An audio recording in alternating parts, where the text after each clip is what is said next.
বাড়িতে যদি এরকম ভেজিটেবল বিরিয়ানি বানানো যায় তাহলে এর সাথে কিন্তু বিশ্বাস করুন কিচ্ছু লাগে না। তার জন্য আমি নিয়েছি ভেজিটেবল বিরিয়ানির জন্য প্রথমেই টক দই। টক দই এখানে আমি রেড কাউয়ের ইউজ করেছি। এখানে মোটামুটি আমি ৫-৬ চামচ মতো টক দই ইউজ করছি। এখানে ভেজিটেবল বয়েল করা রয়েছে, যেখানে রয়েছে গাজর, বিনস, ফুলকপি আর নিচে একটু আলুও সেদ্ধ করে দিয়েছি। আলু দিলে হয় কি একটু হেভিও হয়ে যায় আর তাতে সাথে কিছু দিতে লাগে না, খেতেও ভাল লাগে। প্রোটিন হিসেবে দিয়েছি একটু সয়াবিন আর নুন চিনি তো রয়েছেই, মশলা রয়েছে। এর মধ্যে প্রথমেই আমি যেটা মশলা হিসেবে দিয়ে দেব সেটা হচ্ছে ১ চামচ মতো জিরে গুঁড়ো আর ২ চামচ মতো ধনে গুঁড়ো। এরপর দেব বিরিয়ানি মশলা, যেটা আমি বাড়িতে অলরেডি তৈরি করে রাখি। সমস্ত বিরিয়ানির যে মশলাগুলো হয়, সাজিরে, সামরিচ, জয়ফল, জয়িত্রী, ছোট এলাচ, লবঙ্গ, দালচিনি, এগুলো সমস্তটাই ভালো করে রোস্টেড করে তারপর গ্রাইন্ড করে রাখি। তো সেটা এখানে দিয়ে দেব। আর দেব নুন, চিনি পরিমাণ মতো, একটু সাদা তেলও এর সাথে যাবে। এইটা হচ্ছে বিরিয়ানির মশলা দিলাম। আর এইভাবে আমি বিরিয়ানির মশলাটা তৈরি করে শিশিতে রেখে দিই। এটা প্রায় শেষের দিকে আবার তৈরি করে রেখে দিতে হবে। তো যাই হোক, এর মধ্যে নুন দিয়ে দেব। নুন মোটামুটি ২ চামচ মতো, এই ছোট চামচের ২ চামচ মতো দেব। আর দেব চিনি। এই ভেজ বিরিয়ানিটা সাধারণত কলকাতায় খুব একটা পাওয়া যায় না, তবে ছোটোবেলায় একটা দোকানে খেয়েছিলাম, দারুণ লেগেছিল খেতে।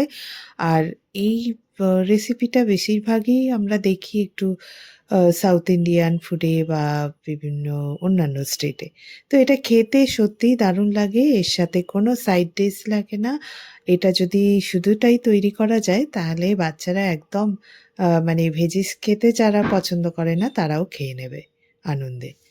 তো অ যাই হোক, আমি এই দইটাকে খুব ভালোভাবে এর মধ্যে ফেটিয়ে নিয়ে এর মধ্যে মানে ভেজিসগুলো আর ওই সয়াবিন যা আছে সমস্ত বয়েল করে রেখেছিলাম সমস্তটাই এর মধ্যে দিয়ে, আর ওপর থেকে একটু লঙ্কা গুঁড়ো দেব।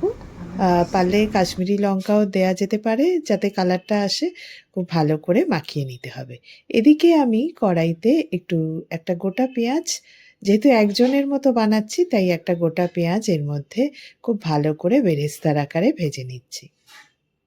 ও হ্যাঁ, বেরেস্তা ভাজার সময় আ মনে রাখতে হবে এতে একটু চিনি দিয়ে দিলে পেঁয়াজের কালারগুলো লাল, লাল হয়ে আসে। এবার মাখিয়ে রাখা ভেজিটেবলস গুলোকে এর মধ্যে দিয়ে খুব ভালো করে নাড়াচাড়া করতে হবে প্রথমে।